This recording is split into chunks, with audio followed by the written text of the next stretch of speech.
retrouver à l'atelier aujourd'hui pour un nouveau tuto. On va aborder la canette dans cette vidéo. Pourquoi? Parce que la canette, c'est un élément très important de votre machine. Beaucoup imaginent que c'est un élément secondaire. Il n'en est rien. Ça fait partie des éléments les plus importants de votre machine. Il est bon de savoir bien la bobiner et bien l'enfiler. Il y a quelques astuces à connaître. Ça vous permettra d'avoir des coutures plus rectilignes, d'avoir des coutures plus jolies en général. Voilà. Donc aujourd'hui, je vais vous faire la démonstration sur la machine Marion de Veritas. Je ferai aussi quelques explications pour les personnes qui possèdent des machines avec un chargement frontal de la canette, puisque ce n'est pas tout à fait les mêmes systèmes. Donc on va voir les deux techniques, mais on va voir principalement l'enfilage sur Marion. Alors, nous allons commencer par l'étape la plus importante, bobiner votre canette correctement. Il faut déjà commencer par prendre une bobine de fil entamée. Alors pourquoi entamée? On ne bobine pas une canette avec une bobine neuve. Les bobines neuves, les premiers tours sur la bobine sont moins tendus que ceux du dessous. Alors, celles qui possèdent une brodeuse comprendront de quoi je parle, puisque sur la brodeuse, on vous explique qu'il faut bien bobiner les canettes avec des bobines qui sont déjà entamées et pas avec des bobines neuves, sinon vous allez gâcher votre broderie, elle ne sera pas belle, les fils vont ressortir. C'est donc un de mes conseils. Sur de la couture classique, c'est pas forcément un indispensable, mais c'est bon de le savoir parce que parfois, il se peut que le fil que vous ayez utilisé pour bobiner votre canette n'ait pas été suffisamment tendu, la bobine trop neuve, et dans ce cas-là, effectivement, vous allez avoir une canette qui est bobinée de façon irrégulière et qui n'aura pas un beau rendu sur votre couture. Voilà, donc j'ai pris une bobine déjà entamée. Je la positionne sur mon porte-bobine. Je viens mettre la petite cale. Je laisse bien les griffes à l'extérieur. Je laisse un peu de jeu entre la cale et la bobine pour que ma bobine se déroule de façon régulière. Je passe ensuite dans le petit clip métallique qui est juste là. Je passe mon fil et j'attends que ça fasse un clac. Voilà, donc là, mon fil est bien passé. Et ensuite, contrairement à l'enfilage pour l'aiguille, où là, je viens passer en dessous du capot blanc, je vais venir passer ici directement pour le bobinage de la canette dans le petit tendeur qui est ici. Donc cette partie-là, elle va servir à faire la tension de votre fil de canette. On le sent d'ailleurs, dès qu'on a passé le fil et qu'on tire un peu dessus, ça tend, ça permettra d'avoir une canette qui est bobinée de façon régulière. Ensuite, je vais prendre ma canette. Donc ma canette, d'un côté, elle a un trou ouvert, donc sur chaque face, un fermé, un ouvert. Donc je passe mon fil dans l'un des trous ouverts de ma canette. Je le laisse dépasser de 10-15 cm et je vais venir positionner ma canette ici, sur le petit support. Alors, donc une fois qu'elle est positionnée sur le support, je vais pousser le support vers la droite. Et là, vous remarquerez que les indications à l'écran ont changé. Il est bien indiqué là que je vais faire une canette. Ça veut dire que l'aiguille ne descendra plus sur le pavé de couture. Elle va être bloquée et le moteur va faire tourner uniquement la partie qui est là. Donc, je tends mon fil et j'actionne le bobinage.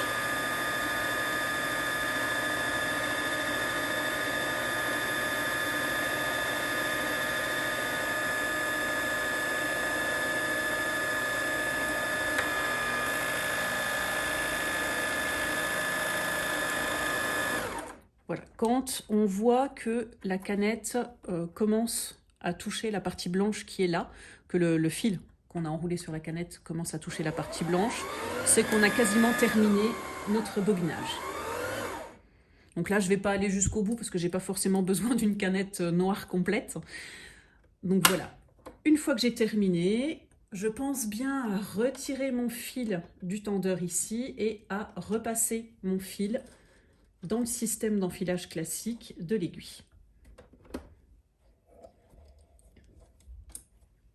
Donc maintenant, j'ai enfilé ma machine et je vais installer ma canette. Donc pour installer la canette, je viens appuyer sur le bouton qui est là.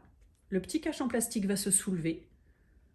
Je le retire délicatement. Je pense bien à lever mon pied de biche pour pouvoir enlever facilement la plaque en plastique. Sinon, vous allez avoir des difficultés à l'enlever. Vous risquez de forcer dessus. Sur la plupart des machines Marion Veritas, vous avez un petit sticker ici qui vous explique dans quel sens enfiler la canette. Alors, c'est important. La plupart des machines, les canettes se positionnent en sens inverse des aiguilles d'une montre. C'est-à-dire que quand je tourne mon fil, ma canette tourne vers la gauche.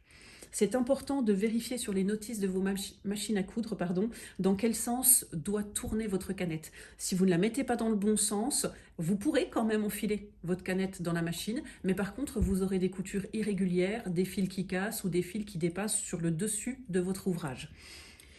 Donc, quand je suis ici, ma canette est dans le bon sens, je viens la mettre dans le trou qui est là, et je vais me rapprocher juste un petit peu pour que vous puissiez voir vraiment la manipulation qu'on va faire là-dessus. On va passer les fils comme sur le schéma pour pouvoir faire l'enfilage de la bobine. J'ai dit de la bobine, mais de la canette serait quand même plus juste. Voilà, donc j'ai bien ma canette qui tourne dans le sens inverse des aiguilles d'une montre. Je viens la positionner délicatement à l'intérieur du compartiment.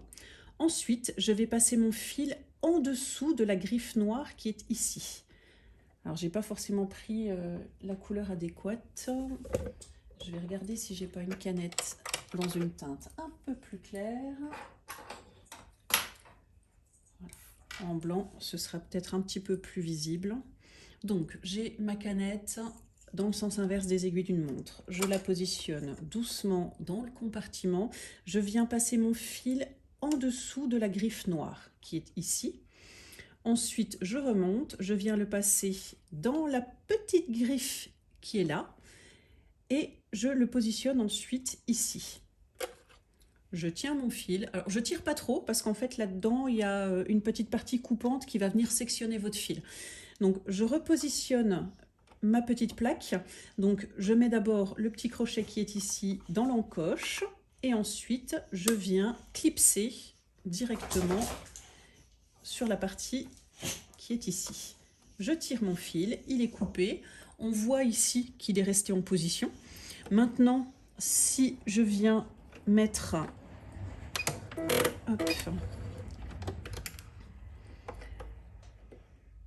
mon fil dans mon aiguille, je vais pouvoir récupérer mon fil de canette. Vous voyez, hop, il a été emporté par le fil d'aiguille. Il ressort ici. Voilà. Je suis désolée, j'ai mon chien qui fait un petit peu de bruit.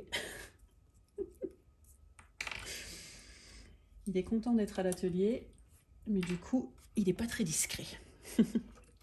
Voilà, donc ça, c'est pour ce qui est du chargement d'une canette sur le plateau. Pour les chargements des canettes en façade, vous allez vous retrouver la plupart du temps avec des systèmes comme celui-ci. Donc pareil, vérifiez sur la notice de votre canette dans quel sens vous devez positionner la canette à l'intérieur du support. Ensuite, le support vient s'insérer et se clipser directement dans la façade. Normalement, vous ne pouvez pas le mettre à l'envers. Le support, il a des encoches qui sont prévues pour pouvoir se caler exactement au bon endroit. Alors, sur la canette, il y a d'autres choses à savoir. Entre autres, sur ce type de boîtier canette, c'est que sur ces boîtiers canettes-là, il n'y a pas besoin de toucher la tension de la canette. Vous avez votre réglage tension sur le haut de la machine. Sur les supports comme ça, normalement, il n'y a pas de raison que la canette vienne à être ou trop tendue ou pas assez. La seule raison pour laquelle ça pourrait arriver, c'est que vous ayez forcé pour dégager un ouvrage qui se serait pris à l'intérieur des griffes et que vous ayez du coup trop tiré sur le système et que ça ait un petit peu décalé la vis qui fait la tension de la canette.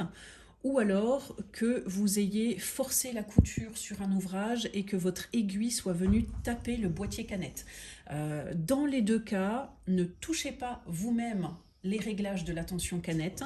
La machine Marion de Veritas est garantie 5 ans. Laissez-la à un professionnel qui fera le réglage lui-même. C'est important. Les vis d'ailleurs de réglage sur ces machines-là pour la tension de la canette sont recouvertes d'une peinture de couleur. C'est justement pour que vous n'ayez pas l'idée d'aller y toucher. Voilà. À partir du moment où votre aiguille tape le boîtier canette, de toute façon, je vous invite à consulter un réparateur pour vérifier que le boîtier canette n'est pas endommagé et pour vérifier surtout que votre machine n'est pas désynchronisée. Parce qu'une machine qui est désynchronisée, vous allez avoir des points qui sautent, surtout sur les points zigzag par exemple. Donc ça nécessite quand même un petit contrôle. Alors, je sais, certaines d'entre vous se disent oui, mais c'est juste la tension canette sur les boîtiers comme ça. Si jamais la tension canette a bougé ou si vous avez la synchronisation qui s'est décalée, c'est important de la faire voir à un professionnel. La synchronisation sur une machine, pour quelqu'un qui sait le faire, ça peut prendre jusqu'à 1h30 de faire les réglages de synchronisation. Voilà, donc même si vous vous dites que c'est juste un petit problème de tension, faites quand même vérifier, on n'est jamais trop prudent. Voilà, mieux vaut parfois... tant pis, perdre un petit peu de tissu parce que la machine a coincé et puis le couper plutôt que de tirer dessus. C'est vraiment important de faire attention, de ne pas mettre une trop grosse tension, une trop grosse pression sur la partie du boîtier canette. Voilà, pour celles qui possèdent ce type de canette, là par contre, vous pouvez faire le réglage de tension sur ces boîtiers. Hein, c'est sur les petites vis qui sont ici qu'on fait le réglage de la tension.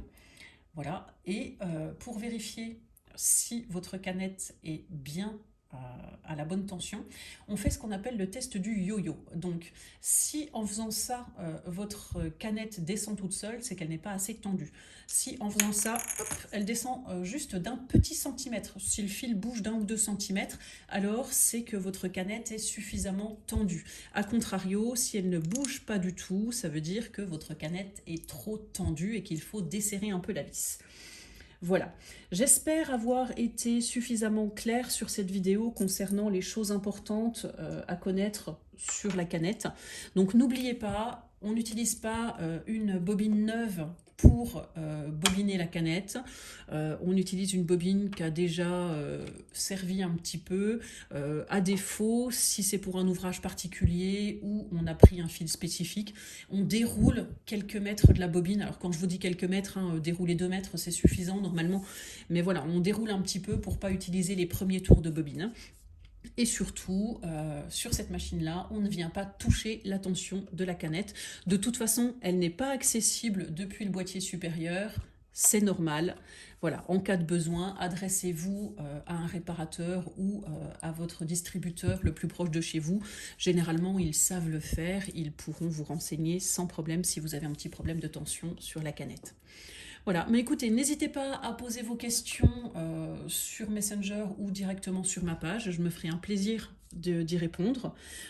Et puis, si vous avez des questions sur l'enfilage des canettes sur d'autres machines, n'hésitez pas non plus, je pourrai probablement vous renseigner. Je vous souhaite une bonne fin de journée et bonne couture.